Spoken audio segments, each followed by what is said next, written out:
அப்படி ஒரு சம்பவமே நடக்கலை, அப்படி ஒரு வாய்ப்பும் எனக்கு கிடைக்கல. கண்ணுக்கு தெரியாத சாமி, இல்லாத பேய், இது ரெண்டை பற்றியும் இங்கே நிறைய சினிமா வந்து வெற்றி அடைஞ்சிக்கிட்டே இருக்குது. சாமியை யாரும் பார்த்ததும் கிடையாது, அதை பற்றி படம் எடுத்தால் கொண்டாடுறாங்க. இது ரெண்டை பற்றியும் படம் எடுக்கலாம். ஆனால் கண்ணுக்கு தெரிஞ்சிருக்கக்கூடிய சாதி, அது ஏற்படுத்துகிற தீமைகள், அதனால் ஏற்பட்ட வலிகள், கொடுமைகளை ஒருத்தன் படம் எடுக்கக்கூடாதுன்ற கேள்வியை முன்வைக்கும் போது தான் எனக்கு ரொம்ப அபத்தமாக இருக்குது. கேவலமாகவும் குரூரமாகவும் பைசன் பைசன் பைசன், அது ஒரு பாய்சன் பாய்சன், அந்த குரலே நாராசமாக இருக்குது. அதில் இது வேற.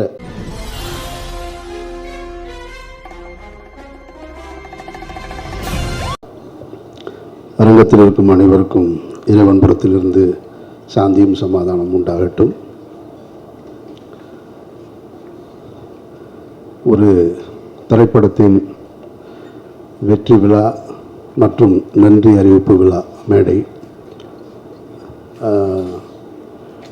என்னுடைய திரைப்பயணத்தில் கிட்டத்தட்ட 20 வருடங்களுக்கு மேலாயிருச்சு.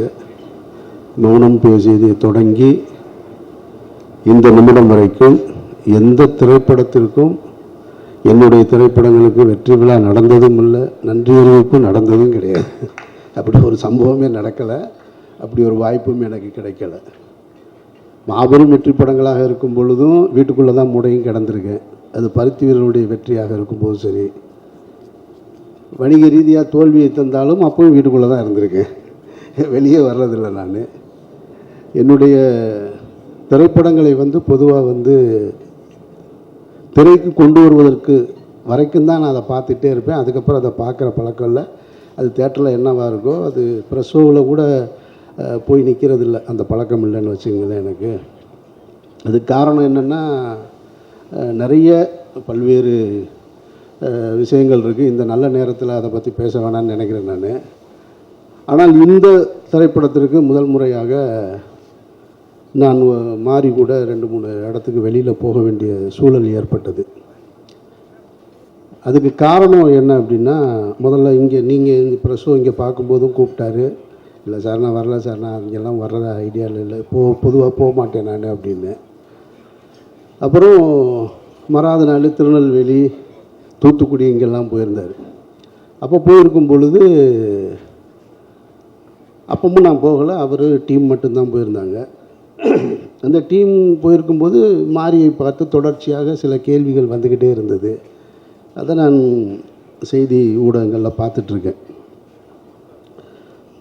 அது முடிஞ்சு மறாத நாள் மதுரைக்கு வந்துட்டு, மதுரையில் நான் இருந்தேன், என்னை கூப்பிட்டுட்டு தேட்டருக்கு போனாங்க. சரின்னு நம்ம ஊருக்கு வந்திருக்காங்களேன்னு தேட்டருக்கு போனேன். அப்போ மாதிரி கூப்பிட்டாரு, சார்ப்பா நீங்கள் நாளைக்கு சேலம் மற்ற ஊர்களுக்கு போகிறோம், நீங்கள் வாங்கன்னார். நான் வர்றேன்னு சொல்லி ஒத்துக்கிட்டேன். அதுக்கு காரணம் என்னென்னா, இந்த திருநெல்வேலி தூத்துக்குடி அந்த இடத்துல பத்திரிகையாளர் சந்திப்பில் பத்திரிகையாளர்கள் மாரி என்கின்ற இயக்குனருக்கு கொடுத்த ஒரு நெருக்கடி தான் எனக்கு, நான் அவரோடு போகணும்னு தோணுச்சு. சரி, நம்ம போய் பக்கத்தில் உட்காருவோம், என்ன வகையான தாக்குதல்கள் வருது அதை நம்ம சமாளிப்போம் அப்படின்னு தான் போனேன் நான். ஆனால் நான் வந்த இடத்துல அது நடக்கலை. நடந்திருந்தால் நிச்சயமாக நான் அந்த இடத்துல மாறி பாதுகாத்திருப்பேன், அதில் எந்த மாற்று கருத்தும் கிடையாது. எனக்கு என்னென்னா, அந்த பத்திரிகையாளர்கள் ஒரு கேள்வியை திரும்ப திரும்ப மாறிக்கிட்ட கேட்குறாங்க, நீங்கள் ஏன் இந்த மாதிரி படம் எடுக்கிறீங்க, ஏன் இந்த மாதிரி படம் எடுக்கிறீங்க, நீங்கள் சமூகத்துக்குள்ளே ஒரு பிரச்சனையை உண்டு பண்ணணும்னு நினைக்கிறீங்கன்றாங்க. இது எவ்வளவு அபத்தமான ஒரு கேள்வியாக இருந்ததுன்னு நான் பார்த்தேன். நான் கண்ணுக்கு தெரியாத சாமி, இல்லாத பேய், இது ரெண்டை பற்றியும் இங்கே நிறைய சினிமா வந்து வெற்றி அடைஞ்சிக்கிட்டே இருக்குது. சாமியை யாரும் பார்த்ததும் கிடையாது, அதை பற்றி படம் எடுத்தால் கொண்டாடுறாங்க. பேய் அது இல்லவே இல்லை. ஏன்னா பேயை விட மனுஷன் ரொம்ப மோசம்னு நான் நினைக்கிறது. பேய் எந்த பேயினாலும் எந்த தொந்தரவும் கிடையாது. ஏன்னா பேய் பார்த்தீங்கன்னாங்க அதுவே ரொம்ப பயந்தது தான். ஏன்னா அது பகலில் வரவே வராது. நீங்கள் எந்த திரைப்படத்துலையும் பகலில் அது இரவில் மட்டும்தான் வரும். அதுவே ரொம்ப பயந்தது. அது பகலில் போனால் ஆள்கள் நிறையா இருப்பாங்கன்னு இவனுக்கு பயந்துட்டு ஓடிடும். இது ரெண்டை பற்றியும் படம் எடுக்கலாம். ஆனால் கண்ணுக்கு தெரிஞ்சிருக்கக்கூடிய சாதி, அது ஏற்படுத்துகிற தீமைகள், அதனால் ஏற்பட்ட வலிகள், கொடுமைகளை ஒருத்தன் படம் எடுக்கக்கூடாதுன்ற கேள்வியை முன்வைக்கும் போது தான் எனக்கு ரொம்ப அபத்தமாக இருக்குது. அவர் ஒரு படம் எடுக்கிறார், அவர் ஒரு கருத்தை சொல்கிறார். அந்த கருத்துக்கு உங்கள்கிட்ட எதிர்கருத்து இருந்தால் நீங்களும் சொல்லுங்கள். எடுக்கக்கூடாது, ஏன் எடுக்கிறீங்கன்ற கேள்வி ரொம்ப ஆபத்தானதாக நான் பார்க்குறேன். நான் இப்போது மாரியுடைய படங்கள், ரஞ்சித்துடைய படங்களை வந்து பொதுவெளியில் அரசியல் சார்ந்தவங்க கருத்து தெரிவிக்கிறாங்க, அதுக்கு ஒரு எதிர்ப்பு தெரிவிக்கிறாங்க அப்படின்னா அதில் ஒரு நியாயம் இருக்கிறதா பார்க்குறேன். நான் ஒன்று ரொம்ப நாளாக அடிச்சிட்டோம், அப்படியே அடி வாங்கிட்டே இருக்க வேண்டிய என்ன, திடீர்னு என்ன உங்களுக்கு எங்கேருந்துடா வருது இந்த தைரியம் அப்படின்ற கேள்வியாக இருக்கலாம். இல்லை நடந்து போச்சு, அதெல்லாம் ஏன் வெளியில் சொல்கிறேன், நாங்கள்லாம் பெரிய மனுஷனாகவே வாழ்ந்துட்டோம் இங்கே அப்படின்ற எண்ணமாகவும் இருக்கலாம். அது அரசியல் சார்ந்தவர்கள், அந்த அமைப்பு சார்ந்தவர்கள் சொல்கிறாங்கன்னா அதில் ஒரு லாஜிக் இருக்கிறதா பார்க்குறேன். ஆனால் திரைத்துறையிலிருந்து வருகிற எதிர்ப்பு இருக்குது பார்த்தீங்களா, அதை நான் ரொம்ப அபத்தமாக பார்க்குறேன். அதில் ஒரு இயக்குனர் வந்து ஒரு தொலைக்காட்சி ஊடகத்தில் இந்த திரைப்படத்தை பற்றி பேசும்போது ஒரு பாடல் பாடி காமிக்கிறார். நீங்கள்லாம் பார்த்துருப்பீங்க. ரொம்ப கேவலமாகவும் குரூரமாகவும் பைசன் பைசன் பைசன், அது ஒரு பாய்சன், அந்த குரலே நாராசமாக இருக்குது. அதில் இது வேறு. நான் கேட்குறேன், உங்ககிட்ட உண்மையிலே கருத்து இருந்ததுன்னா, அவர் ஒரு கருத்து வச்சுருக்காரு, அந்த மீடியாவை ஆர்ட்டாக அவர் எடுத்துகிட்டு வந்து அதன் மூலமாக ஒரு அரசியல் சொல்கிறார். உங்ககிட்ட கருத்து இருந்ததுன்னா நீயும் அதை ஆர்ட்டில் எடுத்துகிட்டு வர வேண்டியதானே, அப்படி தானே நீ சண்டை போடணும். அதை விட்டுவிட்டு ஒருத்தர் ஏன் எடுக்கிறான்ற கேள்வியை வந்து அவதூறு சொல்லக்கூடாது. அவர் சினிமாவின் மூலமாக ஒரு அரசியலை சொல்கிறாருன்னா நீயும் சினிமாவின் மூலமாக பதில் சொல்லு. அதுக்கு உங்ககிட்ட திராணி இல்லை, அதுக்கு உங்ககிட்ட வழி இல்லை, அந்த ஆர்ட் ஃபார்மை உன்னால் பயன்படுத்த முடியலைன்னா அவதூறு சொல்லாத, கேவலப்படுத்தாத, குறை சொல்லாத. அதை தான் நான் சொல்லணும்னு நினைக்கிறேன் இந்த இடத்துல. அதனால தான் நான் மாறி கூட இந்த விழாவுக்கும் கூட, ஏன்னா இதுக்கப்புறம் பைசனுக்காக இன்னொரு விழா நடக்குமான்னு எனக்கு தெரியல. எனக்கு தெரியல, நான் அங்கே இருக்கணும்னு தெரியல. அதனால் நான் இங்கே வரணும்னு வந்து உங்ககிட்ட சந்தித்து பேசணும்னு நினச்சேன். ஒரு நல்ல திரைப்படம் என்பது வந்து தனக்கான ஆட்களை சேர்த்துக்கிறோம். அது எனக்கும் அமைஞ்சிருக்கு, ரஞ்சித்துக்கும் அமைஞ்சிருக்கு, இன்னும் திரைத்துறையில் மிகப்பெரிய வெற்றிகளை கொடுத்த எல்லா இயக்குநர்களுக்கும். அப்படி பைசன் வந்து அமைச்சிக்கிருச்சு அப்படின்னு தான் நான் சொல்லுவேன். நான் இது வந்து மாறி என்ற அந்த கேப்டன் வந்து அதுக்கான ஆட்களை சரியாக தேர்ந்தெடுத்ததாக தான் நான் பார்க்குறேன். நான் இப்போ துருவ அந்த கேரக்டர்லேருந்து எடுத்துகிட்டு இன்னொரு ஆர்டிஸ்ட்டை மைண்டில் வச்சு பார்க்கவே முடியாது. அப்பாவை வந்து பசுபதியை தாண்டி வேற ஒருத்தரை பார்க்க முடியலை. வாத்தியார் கேரக்டருக்கு மதனை தாண்டி வேற ஒருத்தரை பார்க்க முடியலை. ஒளிப்பதிவுக்கு எழில் இல்லைன்னா யார் சிறப்பாக செஞ்சுருப்பா அப்படின்ற கேள்வி வருது. மியூசிக்கு நிவாஸ் இல்லைன்னா வேறு யார் பழைய மியூசிக் டைரக்டரான, இப்படி அது தனக்கான ஒரு நல்ல திரைப்படம் தனக்கானதை சேர்த்துக்கிறது அப்படின்னு தான் நான் உணர்கிறேன். நான் பொதுவாக ஒரு நல்ல திரைப்படங்களை பார்க்கும் பொழுது நம்ம பாராட்டுவோம். ஆனால் பாராட்டுகிற எல்லோரோடும் பயணிப்புமா அப்படின்னா அது வாய்ப்பு குறைவு தான். ஆனால் இந்த படத்தை பார்த்ததுக்கு பின்னாடி எனக்கு ஒரு 3 பேரோட ஒர்க் பண்ணணும் அப்படின்ற ஆசை வந்துருச்சு. என்னோடய டைரக்ஷனில் வந்து கேமராமேன் எழிலோடையும் மியூசிக் டைரக்டர் நிவாஸோடையும் திலீப் சுப்பராயனோடையும் சேர்ந்து ஒரு படம் பண்ணிடணும். ஏன்னா ரொம்ப கம்ஃபர்ட் ஜோன். இப்போ திலீப் பேசும்போது இங்கே சொன்னார், அவர் தான் அந்த மீசையெல்லாம் வச்சு அந்த பக்கம் லால் சாரோட தம்பியாக நடிச்சிருந்தது. அவர் அடிக்கிற காட்சி, அவர் ஃபைட் மாஸ்டர், அவருக்கு தெரியும்ல, அவர் பல பேரை பார்த்துருப்பார். அவர் வந்து நின்றுட்டு ஒரு நிறைய மாறி சொன்னாப்புல, இங்கே கட்டை இருக்குது, இந்த இருக்குது சார் கட்டை, இதை எடுத்துடுங்க. ஏங்க கட்டையை கரெக்டாக வைங்க, எந்த கட்டைங்கன்னு. இல்லை சார் டம்மி தான் சார். இல்லைங்க நீங்கள் சொல்கிறீங்க, டேர்ன் பண்ணி நிற்கிறேன், நான் திரும்பி எடுக்கிறது எந்த கட்டைன்னு எனக்கு வைக்கிற இடத்த காட்டுங்க, வேறு கட்டை நீங்கள் ஒரிஜினல் கட்டையை எடுத்துடுங்க. அல்ல சார் அதெல்லாம் சமாளிச்சிடலாம் சார். இல்லைங்க உங்களுக்கு என்னையே தெரியாது, அதனால சொல்கிறேன், நான் எடுத்து வேகமாக பார்த்துக்கலாம் சார். டம்மி தான், ஆனால் கரெக்டாக டம்மியை நானே எடுத்து வச்சுக்கிட்டேன். அசிஸ்டன்ட் டைரக்டர் கொஞ்சம் சார் டைரக்டருக்கு டென்ஷனாக இருந்தாங்கன்னா அசிஸ்டன்ட் டைரக்டர் மாற்றி விட்ருவாங்கல்லன்னு, அதனால் திரும்ப ஒரு இடம் பார்த்துக்கிட்டேன் கட்டையை. நான் கட்டையை எடுத்து அடித்தா ஷார்ட் நல்லா வந்திருக்கு. மாறி சிரிச்சுட்டு மாறிட்டு அது மாதிரி சொல்கிறாப்புல, சார் எல்லாரையும் படுத்திட்டாப்புல சார் இந்த மாஸ்டர், விடாதீங்க சார்.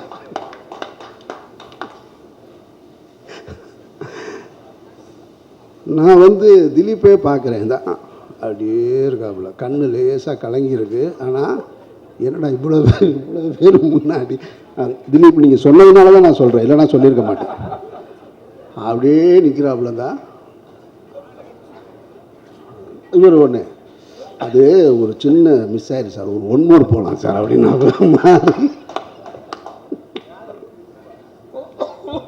ஒரு 1 மோர் போகலான்னு உடனே நான் ஏங்க வேணாங்கன்னு. இப்போது முதல்ல இருந்த திலீப்போட கொஞ்சம் லைட்டாக கொஞ்சம் குறைஞ்சிருச்சு. இல்லை நான் கேட்டேன், இல்லை திலீப் நான் வேணா சும்மா சீட் பண்ணவான்னு. பரவாயில்ல சார் அடிங்க சார். அது ரொம்ப நான் சொல்லி மாறிட்ட மாதிரி எதாக இருந்தாலும் இதிலேயே முடிச்சிருங்க, 3ஆவதுலாம் போனால் நல்லதுக்கு இல்லை அப்படின்னு. அப்படி நடந்தது. மாஸ்டரோட அசிஸ்டண்ட்டு பக்கத்தில் இருந்து இப்படி பார்க்குறாங்க எல்லாருக்குமே. இவர் அந்த ஷாட்டு முடிஞ்சிருச்சு, திரும்ப மாறி கூப்பிட்டு அங்கே பாருங்கள் அசிஸ்டண்ட் பூரா இப்படி சிரிக்கிறாங்க பாருங்கள் உள்ளுக்குள்ளே அப்படின்னு பூரா மறைஞ்சு சிரிச்சிட்ருக்கேன். ஏன்னா இந்த படத்தில் நிறைய ஃபைட் சீக்வன்ஸாக இருந்திருக்கு, வச்சு செஞ்சுருக்காப்புல அவர். அதனால் ஆனால் அதுக்கு பதிலுக்கு திலீப் என்னை ஒன்று வச்சு பண்ணிட்டார். அந்த பாம் அது வெடிச்சது இருக்கு இல்லையா, என் பக்கத்தில் இப்படி தான் வெடிச்சிச்சு. ஆமாம், திலீப் பார்த்த வேலை தான் அது. ரொம்ப நல்லா கம்ஃபர்ட்டாக பார்த்துக்கிட்டாப்புல. ஆனால் அது வெடித்த உடனே திரும்ப உள்ள பாய்ஸ் எல்லாம் உள்ளே வந்துட்டாங்க, ரொம்ப சேவ் பண்ணிட்டாங்க. ரொம்ப சந்தோஷம். எழில் கேமராமேனை, எழில் ரொம்ப தன்மையாகவும் இதாக பேசுகிறேன். நான் இந்த அறிமுக விழாவில், இசை வெளியீட்டு விழாவை அறிமுக விழா நம்ம நடத்தினோம் இல்லையா, அதில் நான் சொன்னது உங்களுக்கு நினைவு இருக்குன்னு நினைக்கிறேன். நான் சும்மா ஒரு படத்தை பார்த்துட்டு அந்த படத்தில் நடிச்சிருக்கோன்றதுக்காக இந்த வாசிக்கிற பழக்கம்லாம் கிடையாது. என் மனதுக்கு தோன்றதை தான் நான் சொல்லுவேன். அப்படி தோன்றதை தான் சொன்னேன். அன்றைக்கி நான் சொன்னது, பசுபதி சார் உங்களை நான் ரசித்தேன் இந்த படத்தில்னு சொன்னேன் நான். இன்றைக்கு அதைத்தான் மக்கள் பூரா சொல்கிறாங்க. துருவை சொல்லும்போது சொன்னேன் நான் சேதுல விக்ரமை பார்த்தது கூட அது போலவே ஸ்பாட்டில் பார்த்துருக்கேன் அப்படின்னு சொல்லி. அந்த அங்கீகாரம் தான் இன்றைக்கி தமிழ்நாடு முழுக்க கிடச்சிருக்கு துருவனுக்கு. அதனால் நிச்சயமாக துருவுடைய உழைப்பு ஈடு செய்ய முடியாதது. அவ்வளோ பிரமாதமாக பண்ணியிருக்கான் துரு, அதில் ஒன்றும் மாற்று கருத்தே கிடையாது. கேமராமேனும் அதே தான், நான் மியூசிக் டைரக்டருக்கும் அதே தான். இன்றைக்கி எல்லா இடத்துலையும் நான் இதெல்லாம் நான் சொன்னேன் நான். ஏன்னா இந்த படத்தை சத்தம் இல்லாமல் இசை இல்லாமல் பார்த்தேன், அப்புறம் இசையோடு பார்த்தேன் நான். இசையோட திரையரங்கில் தான் பார்க்குறேன். ஆனால் அந்த இசை வெளியீட்டு விழாவில் மியூசிக் டைரக்டரோட பர்ஃபார்மன்ஸ் பார்த்து சொன்னேன் நான். இது எல்லாமே ஒரு பெரிய பில்லராக இந்த படத்துக்கு அமைஞ்சிருக்கு. மிகப்பெரிய வாழ்த்துக்கள். அப்புறம் நான் அந்த விழாவில் சொல்லும்போதும் அப்ளாஸ் கம்பெனியை பற்றி நிறைய சொல்லிட்டேன் நான், ரொம்ப சரியாக நடந்துக்கிட்டாங்கன்னு. அது நீலம் ப்ரொடக்ஷன்ஸ் அதிதின்னு எனக்கு இப்போ தான் தெரியும். நீங்கள் சொல்லணும் ரஞ்சித், அதெல்லாம் சில விஷயங்களை நம்ம அதுக்காக தான் இந்த தடவை சொல்லணுன்றக்காக தான் அவங்க நீல கலரில் சேலையை கட்டிட்டு வந்திருக்காங்கன்னு நினைக்கிறேன் நான். ஏன்னா ரொம்ப பர்ஃபெக்டாக இந்த எனக்கு ஷூட்டிங்கு நம்ம வெளிப்படங்களில் போய் நடிக்கிறோம். இப்போ தான் அது தொடர்ச்சியாக ஒவ்வொரு கம்பெனிக்கு போகிறோம். சில கம்பெனியில் சொல்கிற ப்ரோக்ராமுக்கும் அதுக்கும் சம்மந்தமே இருக்காது. ஆனால் இந்த கம்பெனியை பொறுத்த மட்டும் ரொம்ப பர்ஃபெக்டாக இருக்கும். என்னை என்னோடய மேனேஜர் இங்கே தான் இருக்கான், அவன் சொல்லுவான், அவன் அடிக்கடி சொல்லிக்கிட்டே இருப்பான், சார் ரொம்ப கரெக்டாக இருக்காங்க சார், ரொம்ப பர்ஃபெக்டாக இருக்காங்க, அவங்க எதாக இருந்தாலும் முன்னாலேயே சொல்லிடுறாங்கன்னு. இந்த ஃபங்க்ஷன் நடத்துகிறதையே நீங்கள் பார்த்தீங்கனாலே தெரியும், இவ்வளவு சிறப்பாக நடத்தியிருக்காங்க. இதைத்தான் நான் அந்த ஃபங்க்ஷனில் அப்ளாஸ்ன்னு சொல்லிட்டேன். ஆனால் அந்த அந்த அந்த கிரெடிட் பூரா போய் சேர வேண்டியது நீலம் ப்ரொடக்ஷன்ஸுக்கு தான், ரஞ்சித்துக்கு தான் போய் சேரணும். ரஞ்சித்துடைய தண்டகாரண்யத்தில் நடிக்கக்கூடிய வாய்ப்பு இருந்து நான் தவற விட்டுட்டு இப்போ நீலம் ப்ரொடக்ஷன்ஸில் பைசனில் என்ன நான் இணைச்சிக்கிட்டேன். நீலம் ஸ்டுடியோஸ் ஞாபகம் வச்சுக்கிறேன். அப்படியா? அப்போ நான் ப்ரெஸ்ஸுக்கு சொல்லிடுறேன், நீலம் ப்ரொடக்ஷன்ஸுன்றது ரஞ்சித்து மட்டும் தயாரிப்பாளர், நீலம் ஸ்டுடியோஸ்ன்றது ரஞ்சித்தும் அதிதியும் சேர்ந்துருக்கிறது. நீங்களும் ஞாபகம் வச்சுக்கோங்க. மற்றபடி இந்த திரைப்படத்துக்குள்ளே உள்ளே போகும்போது எனக்கு யாருமே பரிச்சயம் இல்லை. இப்போ வட சென்னைக்குள்ளே உள்ளே போகும்போதாவது சமுத்திரகனி இருந்தான், ஜெகதீஷ் இருந்தார், வெற்றி ஏற்கனவே எனக்கு தெரியும், அல்லது சுப்பிரமணிய சிவா உள்ளே இருந்தான், ஆர்ட் டைரக்டர் ஜாக்கி, எல்லாமே என்னோடய டீமு. இந்த படத்தில் எனக்கு தெரிஞ்ச ஒரே ஆள் ராஜா மட்டும்தான். பாக்கி எல்லாருமே புதுசு, எனக்கு யாரையுமே தெரியாது. ஆனால் என்னை ரொம்ப நல்லா பார்த்துக்கிட்டாங்க, கம்ஃபர்ட்டாக பார்த்துக்கிட்டாங்க. நானும் அவங்களோட ரொம்ப கம்ஃபர்ட்டாக இருந்தேன்.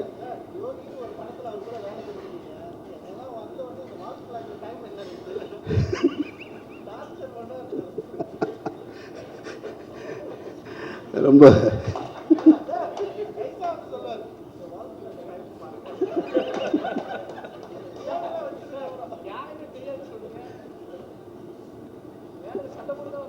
ஒர்க் பண்ணதில்லை. நீங்கள் வேறு ஒர்க் பண்ணதில்லைன்னு சொன்னேன். நான் தெரியாதுன்னு எப்படி சொல்ல முடியும் இங்கே இருக்கிற யாரையும். ஒர்க் பண்ணதில்லை. ஷூட்டிங் ஸ்பாட்டில் அந்த கம்ஃபர்ட் இருந்தது.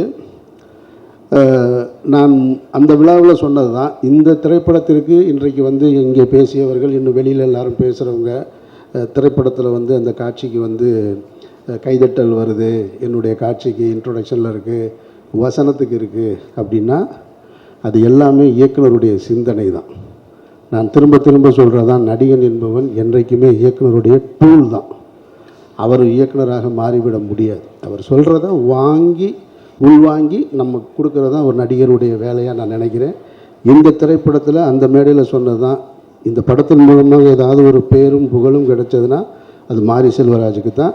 இங்கே நான் அந்த மாரி செல்வராஜுக்கிட்ட திருப்பி கொடுத்துட்றேன். நான் நீங்களே வச்சுக்கோங்க, அது உங்களுக்கானது. ரொம்ப சந்தோஷம். அதை தாண்டி மீடியாவுக்கு நான் அதிகமாக நன்றி சொல்ல கடமைப்பட்டிருக்கேன். காரணம், ஒரு திரைப்படம் என்பது பொழுதுபோக்கு உள்ள திரைப்படங்களாக இருக்கலாம். அது கருத்து சொல்கிற திரைப்படங்களுக்கு பெரு வெற்றி பெறுவது என்பது ரொம்ப குறைவாக தான் நடக்கும். இந்த வெற்றி விழாவை நான் எப்படி பார்க்குறேன்னா, தீபாவளிக்கு வந்த 2 படங்களில் ஒரு படம் இதைவிட பெரிய வெற்றி பெற்றிருக்கு, பணத்தால் பெரிய வெற்றி பெற்றிருக்கு. ஆனால் பைசன் பணத்தாலையும் படைப்பாலையும் மக்களிடத்திலையும் மாபெரும் வெற்றியை பெற்று. அப்போ அது ரொம்ப ரேர். ஒரு ஸ்போர்ட்ஸ் மூவி நிறைய பார்த்துருப்போம், ஆனால் எல்லா ஸ்போர்ட்ஸ் மூவிலையும் வந்து இது போல் இருக்காது. இதுக்குள்ளே வந்து ஒரு வாழ்வியல் இருக்குது, அதுக்குள்ளே கொஞ்சம் வயலன்ஸ் இருக்குது, எல்லாம் சேர்ந்து ரொம்ப மிக்ஸ்டாக சரிசமமாக மிக்ஸ் பண்ணியிருக்கு. அதை யார் அப்படின்னா மாரி செல்வராஜ் என்ற எழுத்தாளர் முடிவு செஞ்சது. எழுத்தாளர் முடிவு செஞ்சு அதை இயக்க வந்து அதுக்கு இத்தனை தொழில்நுட்ப கலைஞர்கள் உள்ளே சேர்த்து கொண்டு வந்தது. அதனால் இது எல்லா படைப்பையும் கொண்டு வந்து உங்ககிட்ட கொடுக்கும்போது நீங்கள் அதை சரியாக சேர்த்தது. இதில் நீங்கள் பத்திரிகையாளர்களை நான் திரும்ப திரும்ப இதுக்கு நன்றி சொல்ல கடமைப்பட்டிருக்கேன். எல்லோரும் மிகச்சரியாக, அதாவது ஒரு பெருவாரியாக கொண்டாடிக்கிட்டு இருக்காங்க. எப்படி பைசனுக்கு மாபெரும் வரவேற்பு இருக்கோ, ஒரு 10 பேர் அதை எதிர்கருத்து சொல்லிக்கிட்டே தான் இருக்காங்க. அது எல்லா இடத்துலையும் நானும் பார்த்துட்டு தான் இருக்கேன். அது எதிர்கருத்து சொல்கிறவங்க சொல்லிக்கிட்டே இருக்கட்டும், அது இருக்கணும். படைப்பு என்றால் ஒரு படைப்புக்கான எதிர்கருத்து இருக்கணும். ஆனால் எது பெருவாரியாக இருக்குன்னா 90% மாபெரும் வரவேற்பு இருக்குது. அந்த வரவேற்பை மக்களிடத்தில் கொண்டு போய் சேர்த்து மாபெரும் வெற்றியை கொடுத்த ஊடக நண்பர்களுக்கும் பத்திரிகையாளர்களுக்கும் என்னுடைய நன்றியை தெரிவிச்சுக்கிறேன். ரொம்ப நன்றி, வணக்கம். எனக்கும் இந்த திரைப்படத்தில் நிறைய பேருக்கும் காட்சிகளில் தொடர்பு கிடையாது. ரெஜிஷாவுக்கும் எனக்கும் சுத்தமாக, அனுபமாவுக்கும் எனக்குமாவது ஒரு சீன் இருந்தது. ஆனால் ஆஃப்டர் இந்த படம் முடிஞ்சு இந்த ப்ரொமோஷன் தொடங்கினதுலேருந்து இப்போ வரைக்கும் பார்க்குறேன். எனக்கு கல்லூரியில் படிக்கும்போது ஒரு தோழி இருந்தால் எப்படி ரொம்ப மனம் விட்டு பேசுவாங்களோ, ரொம்ப ஷார்ட் டைமில் பேசக்கூடிய ஒரு நபராக ரெஜிஷா இருக்காங்க. எனக்கு ஆச்சரியமாக இருக்குது. நானும் அவ்வளோ சீக்கிரம் பேசுகிறேன்ல, என்னோட இரண்டே கொஞ்சம் தள்ளி தான் உட்காந்துருப்பேன். ஆனால் அவங்க வந்து ரொம்ப உரிமையோடு பேசுவது வந்து ஒரு நல்ல ஃப்ரெண்டாக கிடைச்சது மாதிரி நான் பார்க்குறேன். நான் அனுபவமாகவும் அப்படி தான். அவங்களும் நல்லா பழகிறதற்கு ரொம்ப இனிமையானவங்க. அவங்களுக்கும் என்னுடைய நன்றியை தெரிவிச்சுக்கிறேன். நன்றி.